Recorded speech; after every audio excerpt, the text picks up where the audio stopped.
They're breaking in to break out prisoners from what's known as a black jail. It's a secret detention centre inside a government compound. This is the first time an escape has been filmed. The inmates had come to Beijing to complain mainly about corruption. Locking them up is how the authorities silence them. But they're refusing to stay quiet. Fellow protesters found the jail. What happened to you in there? How long were you in there? They locked me up inside illegally. They beat me, they swore at me, but never tried to solve my problem. The 50-year-old former civil servant had come to Beijing to complain to the government that she was still owed unpaid wages. There's no sign of the people who locked her up. A police car is just feet from the door, but no officers to be seen.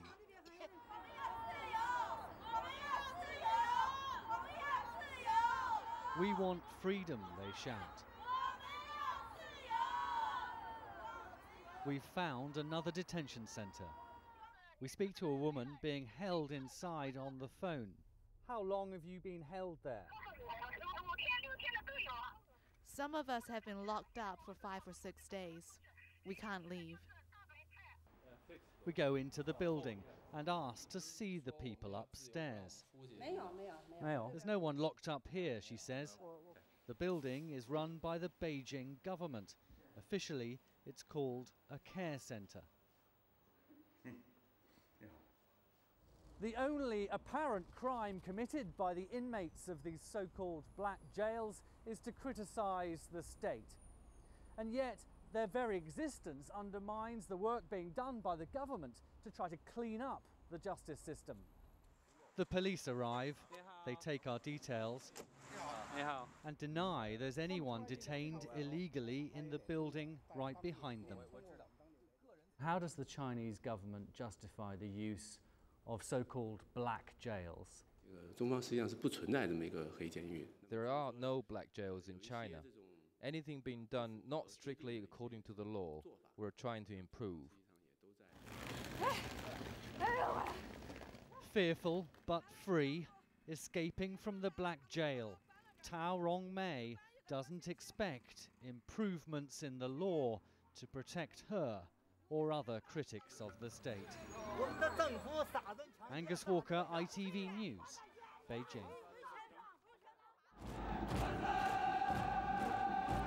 A parade of power in a country out of step with the rest of the world. In this last corner of the Cold War,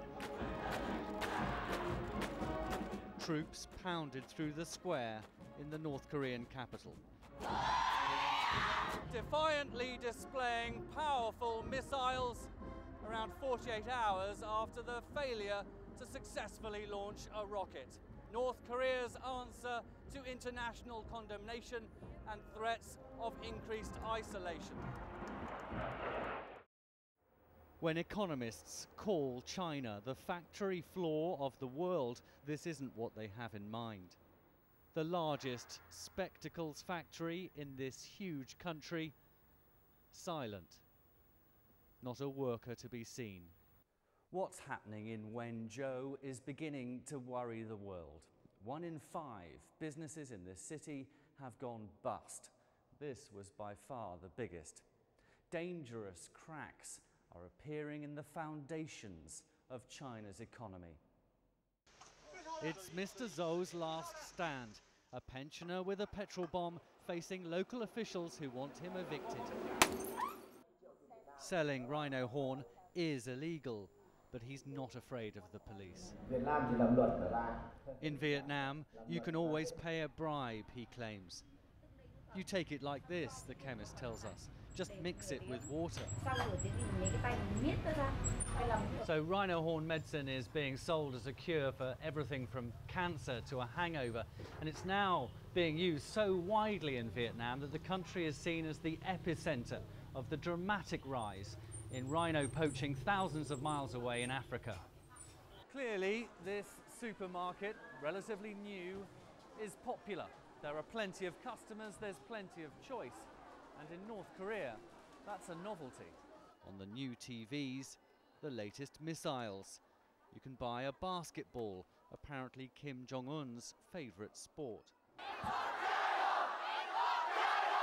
Thousands surrounded the party headquarters in Ningbo, protesting against government plans to build a new multi-billion chemical plant.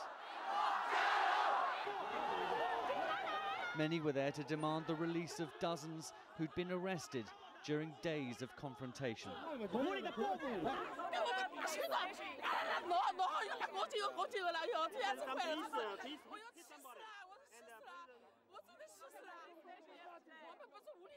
In a country which barely tolerates dissent, there are around 2,000 protests of varying sizes, or mass incidents as they're called, every week in China.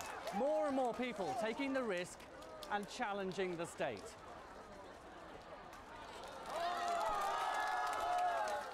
The protests sprang up across the city. Roads were blocked near the university. When they saw our camera, the crowds cheered. State media had been ordered not to cover the demonstrations. It's human rights. We have the right to protect our own rights. See, the government doing this sneakily, under table. We didn't know anything. The crowd chanted the name of the mayor, demanding his resignation. A junior official was sent out to appeal for calm. He was drowned out by the national anthem. Patriotic protest, not about changing the government, but getting the government to change. Do you think the politicians are listening to you? I don't think so, but we have done ours, and now it's their turn.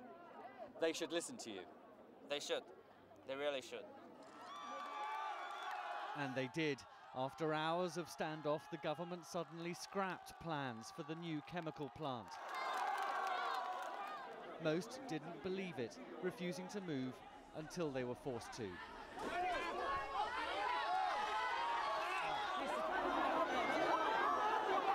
Clashes between people and party. Pressure on China's new leaders to bring in political reforms. Angus Walker, ITV News, Ningbo, Eastern China.